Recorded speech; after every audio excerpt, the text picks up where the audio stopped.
Hello everyone. நான் உங்கள் SMP. இது லோனாவாலா சீரீஸில் 4th வீடியோ அண்ட் டே 2 இன் லோனாவாலா.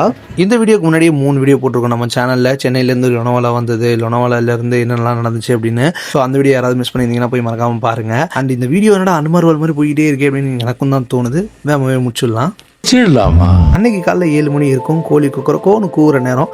அன்னைக்கு என்ன நினச்சுட்டு சொல்கிறதுக்கு முன்னாடி நம்ம லோனாவாலாவில் டாப்பில் இருக்க ஒரு 6 பிளேசஸ் பற்றி சொல்கிறேன் வாங்க. ஸோ ஃபர்ஸ்ட் பிளேஸ் என்ன அப்படின்னு பார்த்தீங்கன்னா லோனாவாலா லேக் தான். இது நம்ம லோனாவாலாலேருந்து 2 கிலோமீட்டர் தூரத்தில் தான் இருக்குது. நம்ம மைண்டு பீஸ்ஃபுல்லாக இருக்கணும், ரிலாக்ஸாக இருக்கணும் அப்படின்னு நினச்சிங்க அப்படின்னா கண்டிப்பாக இந்த இடத்துக்கு வரலாம். குறிப்பிட்ட மான்சூன் சீசனில் இங்கே ஏரி ஒன்று இருக்குது, நிரம்பி வழிகிற அழகு இருக்குது, செம்மையாக இருக்கும். அதே மாதிரி மாலை நேரத்தில், அதாவது இந்த ஈவினிங் டைமில் பார்த்தீங்கன்னா கூலாக காமாக அந்த வாட்டர் வியூ பார்க்குறதுக்கு, அந்த சன்செட்டு அந்த ரிவரில் பட்டு வர ரிஃப்ளெக்ஷனை பார்க்குறதுக்கு அவ்வளோ பேர் வருவாங்க. Family, friends, couples, ஃபோட்டோகிராஃபர்ஸ்னு.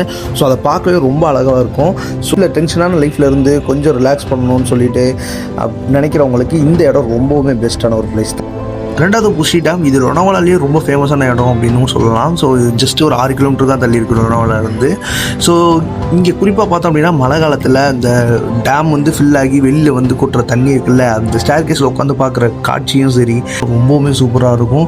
பர்டிகுலராக அந்த ஜூன் செப்டம்பர் மாதத்தில் தான் இது பயங்கர இதுவாக இருக்கும். ஸோ இங்கேயும் நம்ம ஃப்ரெண்ட்ஸ் ஃபேமிலி மெம்பர்ஸோட போய் நல்லா டைம் ஸ்பெண்ட் பண்ணலாம். அதுவும் இல்லாமல் பக்கத்தில் ஸ்ட்ரீட் ஃபுட்ஸும் இருக்கும். ஸோ அதெல்லாம் வாங்கி சாப்பிட்டு இந்த இடத்துல டைம் ஸ்பெண்ட் பண்ணுறது ரொம்ப சூப்பராக இருக்கும். ஸோ மூணாவது இடம் தான் அந்த கர்லா கேவ்ஸ். இது 11 கிலோமீட்டர் தள்ளி இருக்கு லோனாவாலாலேருந்து. இந்த ஆர்கியாலஜி லவர்ஸு, அப்புறம் இந்த ஹிஸ்ட்ரியை பற்றிலாம் தெரிஞ்சுக்கணும்னு நினைக்கிறவங்க, ஆசைப்படுறவங்களுக்கு கண்டிப்பாக இந்த கோவையும் சரி, இங்கே இருக்க ஆர்கியாலஜிஸ்ட்டு சிலை சிற்பங்கள் எல்லாமே சரி ரொம்பவுமே பிரமிப்பு மூட்டுற அளவுக்கு இருக்கும்.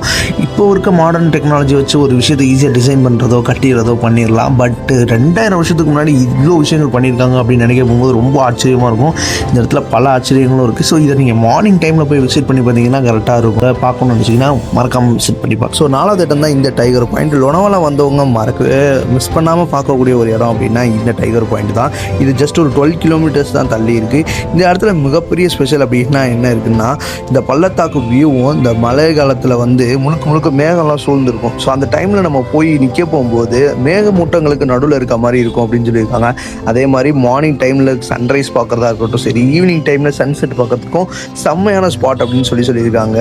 மார்னிங் டைமில் அந்த மிஸ்ட்டுக்குள்ளே நிற்க போகும்போது மேகமூட்டத்துக்குள்ளே அப்படியே நம்ம நடந்து போகிற அளவுக்கு சூப்பராக இருக்கும் அப்படின்னு சொல்லியிருக்காங்க. இந்த ஃபோட்டோகிராஃபி வீடியோகிராஃபிலாம் எடுக்கிறாங்கல்ல, அவங்களுக்கு சினிமாட்டிக் ஷாட்ஸ்லாம் எடுக்க ரொம்ப பர்ஃபெக்டான பிளேஸ் அப்படின்னு இது சொல்லியிருக்காங்க.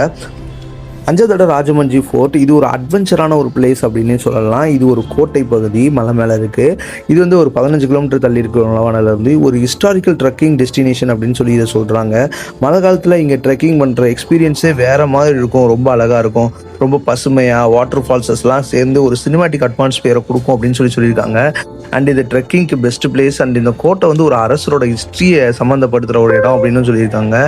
அது மட்டும் இல்லாமல் இங்கே கிடைக்கிற ஒரு வியூ ஸ்டன்னிங்கான ஒரு எக்ஸ்பீரியன்ஸை கொடுக்கும். அதே மாதிரி சன்ரைசஸும் சன்செட்டும் இங்கேருந்து பார்க்குறப்ப ரொம்ப அழகாக இருக்கும் அப்படின்னு சொல்லியிருக்காங்க. ஸோ இதெல்லாம் பார்க்குறதுக்கு நமக்கு அங்கே கேம்ப்பு கூட செட் பண்ணி அங்கே அரேஞ்ச் பண்ணி தருவாங்க அப்படின்னு சொல்லியிருக்காங்க. நேச்சுரல் அட்வென்ச்சர் அண்ட் ஒரு ஹிஸ்ட்ரியான ஒரு இடத்த பற்றி பார்க்கணும், தெரிஞ்சுக்கணும்னு நினச்சிங்கன்னா மறக்காமல் இந்த இடத்த போய் செக் பண்ணி பார்க்கலாம்.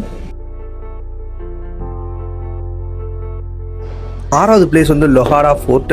இது லோனாவாலாவில் ரொம்பவே மோஸ்ட் ஐகானிக் ஒரு ஃபோர்ட் அப்படின்னு சொல்கிறாங்க. இருக்கிற கோட்டையில் இது ஒரு ஸ்பெஷலான கோட்டைன்னு சொல்கிறாங்க. இது ஒரு 15 கிலோமீட்டர் தள்ளி இருக்குது. இது ஒரு ஹெரிட்டேஜான ஃபீலிங்கை கொடுக்கும் அப்படின்னு சொல்லியிருக்காங்க. அண்ட் இதோடைய வடிவம் பார்த்தோம் அப்படின்னா ஒரு தேலோட வால் பகுதி மாதிரி இருக்கும். அதுவும் ரொம்ப பார்க்க அழகாக இருக்கும்னு சொல்லியிருக்காங்க. இப்போ ட்ரெக்கிங் தான் புதுசாக பண்ண போகிறாங்க அப்படின்னா இந்த இடம் ரொம்பவுமே சூப்பராக இருக்குமா, ஏன்னா அந்த ரூட்டுமே அவ்வளோ அழகாக இருக்கும்னு சொல்லியிருக்காங்க. மழை காலத்தில் பார்க்க அழகாக பசுமையாக இருக்கும் அப்படின்னு சொல்லியிருக்காங்க. இந்த கோட்டை நம்ம சிவாஜி மகாராஜா இருக்காரு, அவரோட ஹிஸ்ட்ரியோட தொடர்புடையது அப்படின்னு சொல்லியிருக்காங்க. காலை நேரத்தில் போனால் கூலாக இருக்கும். அண்ட் ஈவினிங் டைமில் பார்க்க ரொம்பவுமே அழகாக இருக்கும். இது நேச்சுரல் ஃபோட்டோகிராஃபி எடுக்கிறதுக்காக, அப்புறம் ட்ரோன் ஷாட்லாம் எடுக்கிறதுக்கு ரொம்ப பர்ஃபெக்டான பிளேஸ் அப்படின்னு சொல்லியிருக்காங்க. ஸோ ஹிஸ்ட்ரி ஒரு நேச்சரோட காம்போவோட இதை பார்க்கறதுக்கு ரொம்பவுமே அழகாக இருக்கும். ஸோ இப்போ நம்ம பார்த்த இந்த 6 பிளேசஸில் உங்களுக்கு எந்த பிளேஸ் ரொம்ப பிடிச்சிருந்துச்சு அப்படின்னு சொல்லுங்கள். இதுக்கு முன்னாடி யாராவது போயிருந்தீங்க அப்படின்னா அவங்களும் கமெண்ட் செக்ஷனில் சொல்லுங்கள் இந்த இடத்துக்கு போயிருந்தது. இப்போ நம்ம பேக் டு நம்ம ஸ்டோரிக்கு வந்தோம் அப்படின்னா ரொம்ப கவலைக்கிடமான ஒரு வேலை என்னென்னா, நம்ம இதில் ஒரு பிளேஸஸ் விசிட் பண்ணியும் போய் பார்க்கல. அதுதான் ரொம்ப கஷ்டமான ஒரு விஷயம். பட் நெக்ஸ்ட் டைம் போகிறப்ப இது எல்லாத்தையுமே பிளான் பண்ணுறோம். சரி வாங்க. ஸோ டே 2ஓட மார்னிங் டிஃபன் வந்து பூரி, அப்புறம் வெஜ்ஜு, கொஞ்சம் வடை, சட்னி அண்டு சுண்டல் இதுதான். அப்புறம் நம்ம இருக்கிற இடம் எது அப்படின்னு பார்த்தீங்க அப்படின்னா, ரயில்வே ஸ்டேஷன்லேருந்து 1 கிலோமீட்டர் தள்ளி இருக்க இந்த மேயர் ரிட்ரீட் இருந்த இந்த ஹோட்டலில் தான் நம்ம ஸ்டே பண்ணியிருக்கோம். ஸோ இன்னும் வந்து 5 days பேலன்ஸ் இருக்குது. அண்ட் ரயில்வே ஸ்டேஷன் இங்கேருந்து பார்த்தாலே ட்ரெயின்ஸ்லாம் போகிறது அப்படிலாம் தெரியும். அண்ட் நம்மளை சுற்றி வெறும் மலை மட்டும்தான் இருக்கும். இதை பார்க்க போகும்போது லைட்டாக எங்கள் ஊர் ஃபீல் வந்தது. ஏன்னா எங்கள் ஊரும் சுற்றி எப்போ பார்த்தாலும் மலை தான் இருக்கும். ஸோ இயற்கைக்கு நடுவில் இந்த மாதிரி ஒரு ஹோட்டல் கட்டி அங்கே வந்து நாங்கள் ஸ்டே பண்ணது அப்படியே இந்த நேச்சர் வியூலாம் பார்க்க போகும்போது ரொம்பவுமே சந்தோஷமாக இருந்தது. சீரியஸ்லி இங்கே வந்ததை நான் மறக்கவே மாட்டேன். இதை பாருங்கள், ரயில்வே ட்ராக்லாம் தெரிந்து பாருங்கள். ஸோ நம்ம கேங் மெம்பர்ஸ் யாராவது லொனோவாலா வந்திருக்கீங்களா, இந்த பிளேசஸ்லாம் பார்த்துருக்கீங்களா அப்படின்றத பற்றி சொல்லுங்கள். இந்த வீடியோஸில் பார்த்து நம்ம 6 பிளேசஸில் உங்களுக்கு எது ஃபேவரட்டாக இருந்ததையும் சொல்லுங்கள். அப்புறம் வந்து இந்த வீடியோ வந்து இன்னும் 5 days தான் பேலன்ஸ் இருக்குது. ஸோ இந்த லொனோவாலாலேருந்து நான் கிளம்புறதுக்கு ஸோ கம்மியான வீடியோஸ் தான் எடுத்து வச்சுருக்கேன். அண்ட் நெக்ஸ்ட் வீடியோவில் நம்மளோட ஃப்ரெண்டு ஒருத்தரையும் இன்ட்ரடியூஸ் பண்ணுறேன். ஸோ வேகமாகவே இந்த சீரிஸ் முடியும், அடுத்த சீரீஸையும் பார்ப்போம். ஸோ டே 3ஓட வீடியோ மிஸ் பண்ணாமல் பார்க்க மறக்காமல் சப்ஸ்கிரைப் பண்ணி வச்சுக்கோங்க.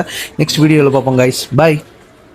ஒரு நாள் ஸோ மொத்தம் 9 days பிளான், 2000 kilometers. போடாப்பா போய் நல்லபடியா பொழைங்க நம்ம வயலுக. சில நேரங்களுக்கு பிறகு கைஸ் ஒரு வழியாக நான் ட்ரெயின் ஏறிட்டேன். ஸோ எனக்கு அப்பர் பர்த்து தான் கிடச்சிருந்தது. சீட்டை வந்து